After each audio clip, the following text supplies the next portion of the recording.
I was a successful software engineer, living in Seattle with my wife Amanda. For years, we had enjoyed a close relationship with my sister Stephanie and her husband Jake. Our Sunday family dinners were highlights of our weeks filled with laughter and warmth. But last Sunday, I noticed something off about Jake. His eyes lingered too long on Amanda. His laugh seemed forced. Then I overheard words that would shatter our family forever, Jake confessing his love to my wife. Before I continue this wild story, drop a comment telling me where you are watching from. Hit that like button and subscribe if you want more family drama stories like this one. Growing up in Portland, my sister Stephanie and I shared a special bond, despite our 3-year age difference. I always felt protective of her being the older brother. We navigated childhood together, from building blanket forts in our living room to supporting each other through high school drama. When I left for college to study computer science, Stephanie would call me weekly for advice on everything from calculus homework to dealing with difficult friends. Our parents raised us to value family above all else, and that lesson stuck with both of us into adulthood. After graduation, I landed a job at a promising tech startup in Seattle. The hours were long, but the work fulfilled me. I spent 3 years building my career, occasionally dating but never finding someone who truly connected with me. That changed at a tech conference in San Francisco 6 years ago when I bumped into Amanda literally while reaching for the same coffee. She spilled her latte on my conference badge and I spilled mine on her presentation notes. Amid apologies and napkin passing, we discovered we shared not only a caffeine addiction, but a passion for innovative software architecture. Amanda worked for a competing company, but the chemistry between us transcended professional boundaries. We exchanged numbers, began video chatting nightly, and within 2 months, she transferred to Seattle. Our romance progressed naturally, effortlessly. Amanda brought color into my methodical life. She taught me to appreciate contemporary art, introduced me to rock climbing, and challenged my thinking in ways no one ever had. 1 year after meeting, I proposed on a sunrise hike overlooking Mount Rainier. She said yes before I finished asking. Our wedding was modest but beautiful, held in a rustic lodge with a view of evergreen forests. That day remains crystal clear in my memory, not only because I married the love of my life, but because it was where Stephanie met Jake. He attended as a +1 with a mutual college friend. Jake approached me during the reception, congratulating me with genuine warmth that immediately made me like him. "Your sister has been telling me about your childhood adventures," Jake said, gesturing toward Stephanie, who was chatting animatedly with Amanda. "I never had siblings. You two are lucky." I introduced them properly, noticing the immediate spark between them. Jake worked in financial consulting, had a quick wit, and seemed genuinely interested in everything Stephanie said. By the end of the night, they had exchanged numbers. Their relationship blossomed quickly. 6 months later, Jake asked to meet me for lunch. He seemed uncharacteristically nervous, fidgeting with his silverware. "Philip, I know this might seem fast, but I have never been more certain of anything," he said. "I want to ask Stephanie to marry me, and getting your blessing would mean everything to both of us." I felt honored. He valued my opinion so highly.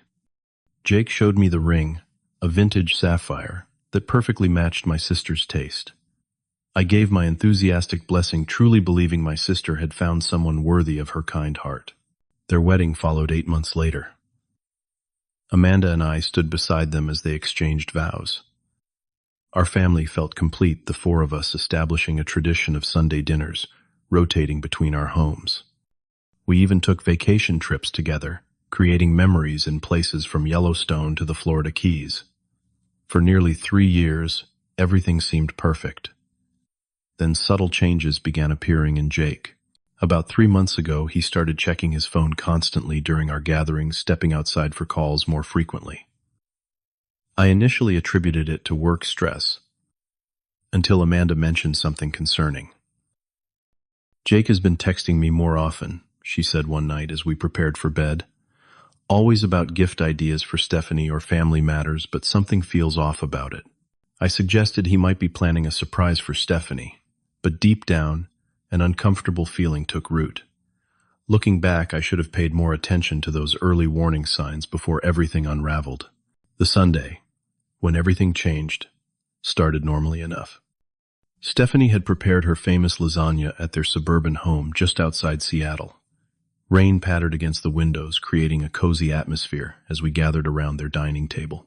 Jake opened an expensive bottle of Cabernet, pouring generously while engaging Amanda in conversation about a recent art exhibition. I noticed how he positioned himself beside her instead of next to Stephanie, his usual spot. Throughout dinner, Jake laughed too loudly at Amanda's jokes, leaned too close when she spoke. Meanwhile, Stephanie seemed subdued, contributing little to the conversation. When I asked about her new project at the architectural firm where she worked, Jake interrupted before she could answer. She has been pulling late nights. Barely sees me anymore, he said with an edge to his voice. Stephanie smiled tightly. The deadline is next week. Things will calm down after. After dinner, Amanda offered to help Stephanie with dessert. As they cleared plates, Jake's phone buzzed. He glanced at it, his expression darkening, before he excused himself to take the call outside on the covered patio. Despite the rain, he stayed out there for nearly 15 minutes. When he returned, his hair was damp, his demeanor agitated. While Amanda and Stephanie prepared coffee in the kitchen, I stepped into the hallway to use the restroom. Passing by the partially open guest room door, I heard Jake's voice inside, speaking in low, urgent tones. I paused, not intending to eavesdrop until I heard my wife's name. Amanda, I need to talk to you alone, Jake was saying. I froze my hand, suspended midair, about to knock. Jake, what is this about? Amanda's voice sounded confused. If this is about the surprise party for Stephanie, we can discuss it later. No, this cannot wait. Jake insisted. I have been trying to find the right moment for weeks. I should have interrupted then. Instead, I remained rooted in place as Jake continued. I have developed feelings for you, Amanda. Strong feelings. I think about you constantly. I know this is wrong, but I cannot control how I feel. The silence that followed felt eternal. When Amanda finally spoke, her voice was barely audible. This is completely inappropriate, Jake. I love Philip. And Stephanie is my friend, your wife. I am going to pretend this conversation never happened. Please just think about it, Jake pleaded. We have a connection. I know you feel it too. No, we absolutely do not, Amanda replied firmly. This stops now, or I will tell Philip and Stephanie everything. I backed away quietly, mind reeling, heart pounding. By the time Amanda emerged from the room, her face pale but composed, I had retreated to the living room, pretending to examine Stephanie's bookshelf. Our eyes met briefly, a question in hers, but neither of us spoke about what had transpired. The remaining hour at their house was excruciating. Jake acted as if nothing had happened, though he drank more wine than usual. Stephanie seemed oblivious, though now I wondered if she was simply putting on a brave face. When we finally said our goodbyes, Jake hugged Amanda too long, while I stood watching, uncertain how to process the betrayal unfolding before me. The drive home was tense. Rain lashed against the windshield as Amanda stared silently out the passenger window. I wanted to confront her, ask why she had not immediately told me about Jake's confession, but something held me back. Everything okay? I finally asked, keeping my voice neutral. Just tired, she replied, not meeting my eyes. That night I lay awake beside Amanda, my mind constructing and discarding scenarios. Had there been signs I missed? Were there other conversations, texts, moments between them I had not witnessed? The thought of Jake, who I had welcomed into our family, harboring feelings for my wife, made me physically ill. Morning came after a sleepless night. I made coffee while Amanda prepared for work, the routine actions feeling suddenly foreign. As she gathered her keys, I could no longer contain myself. What did Jake say to you yesterday? In the guest room, Amanda froze. You heard enough, I admitted. She sat heavily at our kitchen island, cradling her coffee mug. I was going to tell you. I just needed to process it first. Has this happened before? I asked, dreading the answer. Not directly, but looking back, there were hints I dismissed. Texts that seemed too familiar. Comments that lingered too long on my appearance. I thought he was just being friendly. Her eyes filled with tears. Philip, I never encouraged this, not once. I believe you, I said, realizing I did. Has he sent you inappropriate messages? Amanda's hesitation confirmed my fear before she spoke. A few weeks ago, he texted late saying he was thinking about me. I responded as if it was a group text asking about plans for Sunday dinner. He backed off, and I convinced myself it was innocent. My stomach twisted with anger and betrayal. Not just for myself, but for Stephanie. What else might Jake be hiding? I needed to speak with my sister, but first I needed a plan. The following morning I texted Stephanie, asking to meet for coffee without Jake or Amanda. She seemed surprised but agreed, suggesting a small cafe halfway between our workplaces. When she arrived, the shadows under her eyes told me she had not been sleeping well either. "Is everything okay with you and Amanda?" she asked immediately, stirring her latte absently. "That is what I wanted to talk to you about," I began carefully. "Have you noticed anything different about Jake lately?" Stephanie's hand trembled slightly as she set down her spoon. "Why do you ask? Please just answer the question, Steph." Tears welled in her eyes. "He has been distant for months, working late, barely talking to me. When I ask what is wrong, he says I am imagining things." She wiped her cheek with a napkin. "I found receipts for dinners and gifts I never received.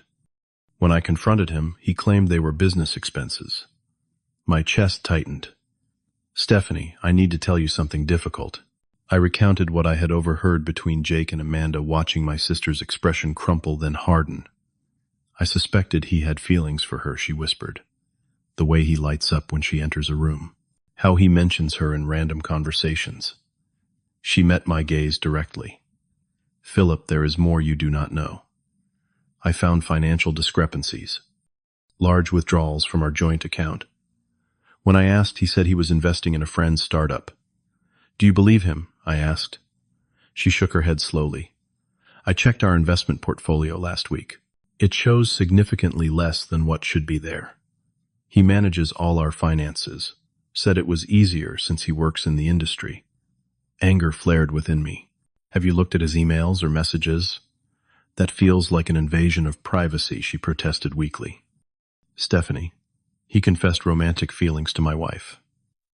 Privacy went out the window. After some hesitation, she pulled out her laptop. Jake had apparently saved his password in their shared computer. The deeper we dug, the worse our discoveries became. Jake had been corresponding with multiple women, some conversations disturbingly intimate. Worse, we found emails regarding loans taken against their house without Stephanie's knowledge. "He told me he borrowed money from Mom and Dad for a real estate opportunity." Stephanie said, her voice hollow. $30,000.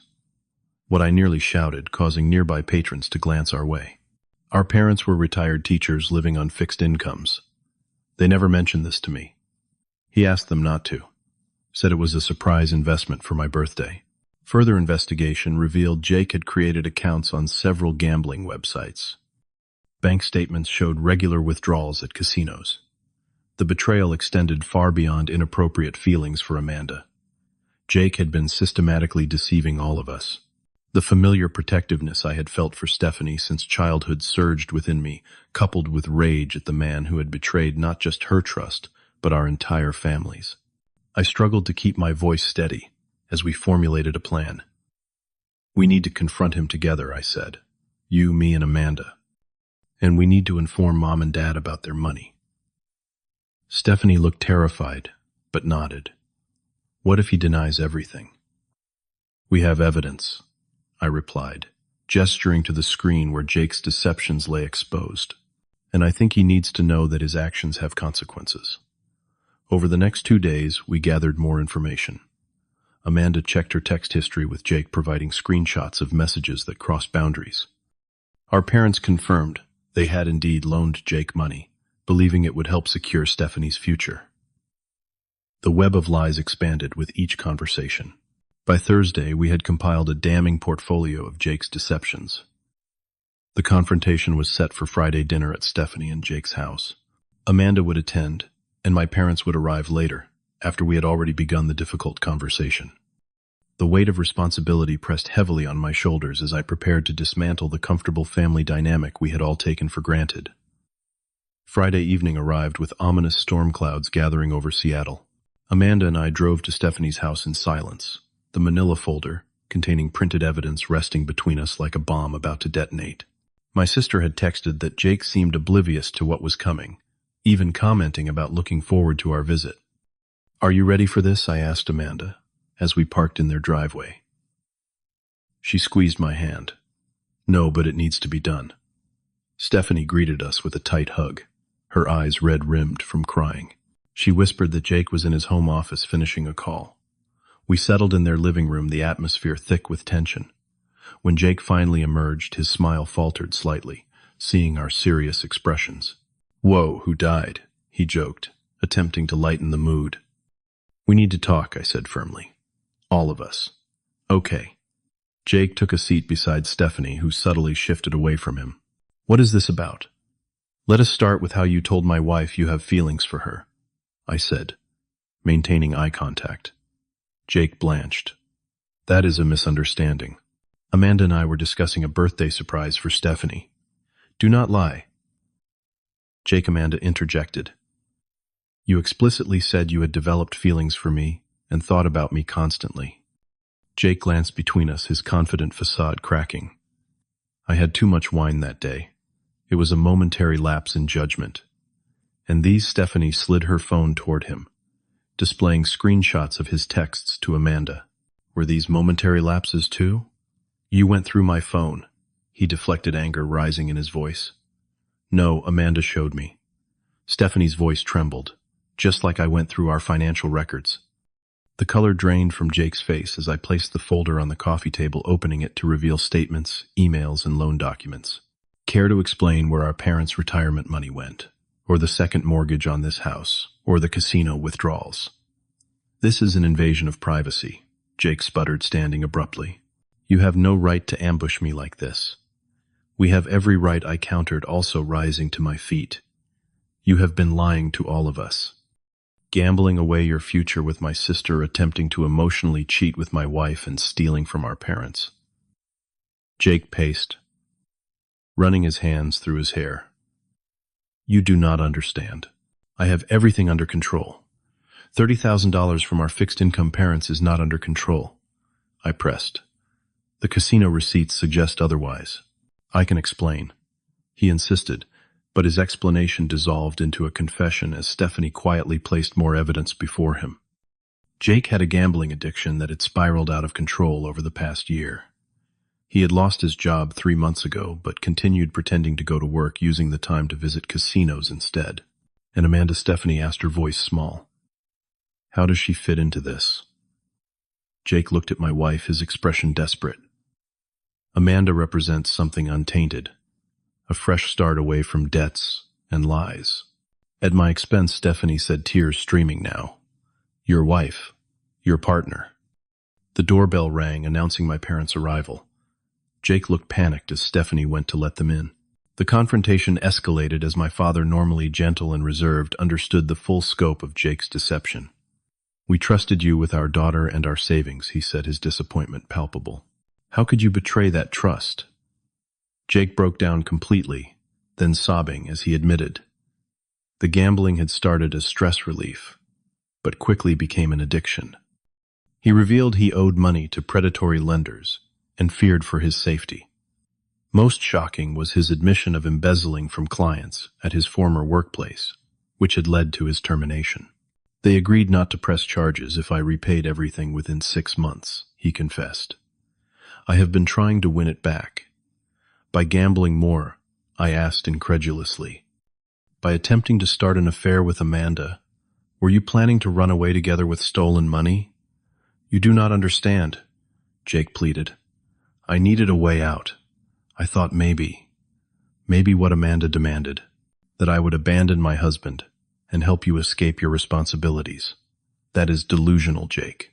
The revelation that criminal charges potentially loomed changed everything. My parents looked shell-shocked, realizing their loan might never be repaid. Stephanie sat silently, processing the complete unraveling of her marriage. Jake became increasingly erratic, alternating between begging forgiveness and blaming everyone else for his problems. When my father mentioned involving the police, Jake grabbed his keys and wallet. None of you understand what it is like, he shouted. I never meant to hurt anyone, but if you go to the police, you will never see that money again. With that threat hanging in the air, he stormed out, ignoring Stephanie's pleas to stay and work things out. The front door slammed, followed by screeching tires as he sped away. My sister collapsed in tears, my mother rushing to comfort her. I stood by the window watching Jake's car disappear down the street, feeling a crushing weight of failure. I had welcomed this man into our family, trusted him with my sister's happiness, believed in his integrity. Now he had left destruction in his wake, and the responsibility to pick up the pieces fell to me. As Jake's taillights vanished into the rainy night, a strange calm settled over me. The initial shock and anger transformed into focused determination. My family needed solutions, not more emotions. First things first, I told everyone gathered in Stephanie's living room. No one is calling the police tonight. We need a plan. My father, still reeling from learning his retirement savings might be lost, nodded grimly. What do you suggest? Philip? Jake is scared and desperate. People make mistakes when they are panicking. I turned to Stephanie. Do you have access to his bank accounts? Credit cards? Can you see his transactions? She nodded shakily. Most of them. We share a banking app. For the next hour, we tracked Jake's movements through his purchases. A gas station 30 miles north. A liquor store. Finally, a hotel charge appeared. Woodland Creek Inn, Stephanie read from her screen. That is near the Canadian border. He is running, my mother concluded, her voice tight with worry. I made a quick decision. Amanda, stay here with Stephanie and my parents. I am going after him. Amanda protested, but I was resolute. He listens to me. Or at least he used to. I contacted my friend Marcus, an attorney who specialized in financial crimes. He agreed to meet me at the hotel, bringing paperwork that might help salvage the situation. The 90-minute drive north gave me time to cool my anger and focus on solutions.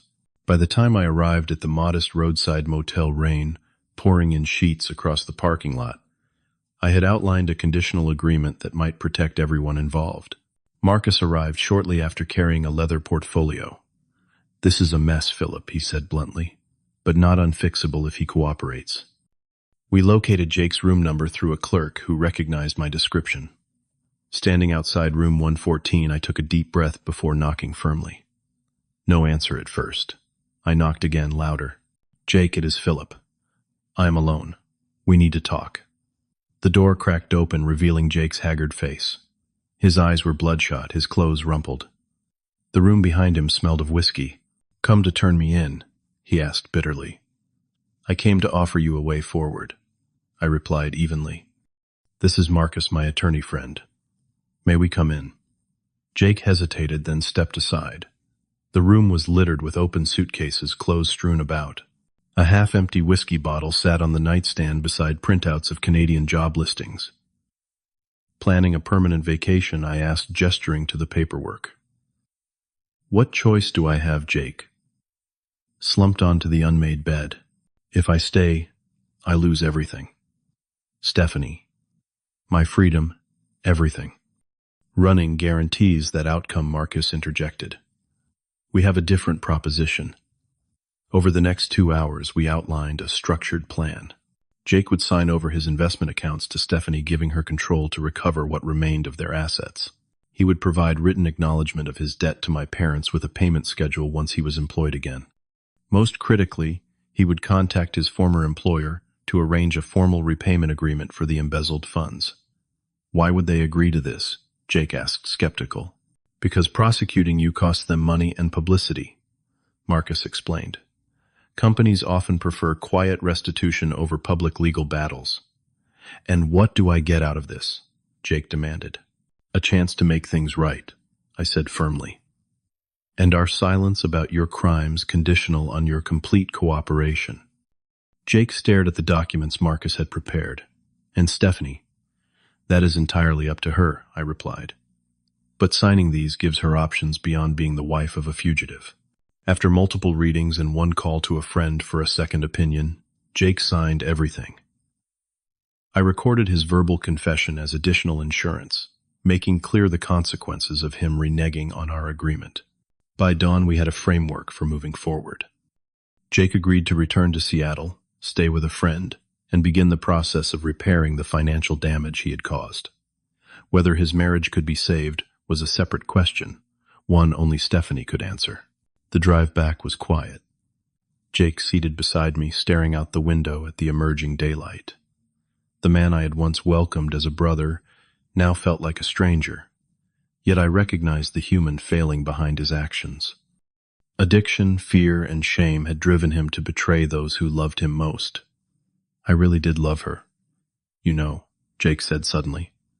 Stephanie was everything I wanted. Then why risk losing her? I asked. He shook his head slowly. It started with small bets. Wins gave me a high, nothing else could match. Losses made me desperate to win again. Before I knew it, I was in too deep, and Amanda Jake looked ashamed. A fantasy escape. In my mind, starting over with someone new meant leaving my mistakes behind. Life does not work that way, I told him. Our mistakes follow us until we face them. Back in Seattle, I dropped Jake at his friend's apartment after confirming he had surrendered his house keys to me. The family was waiting at my home, anxious for news. Stephanie wept with relief, seeing the signed documents' legal protection she desperately needed. Over the following weeks, we implemented the recovery plan piece by piece. Jake's former company agreed to confidential restitution in exchange for a confession and structured repayment. My parents' retirement funds were partially restored through Jake's remaining legitimate investments.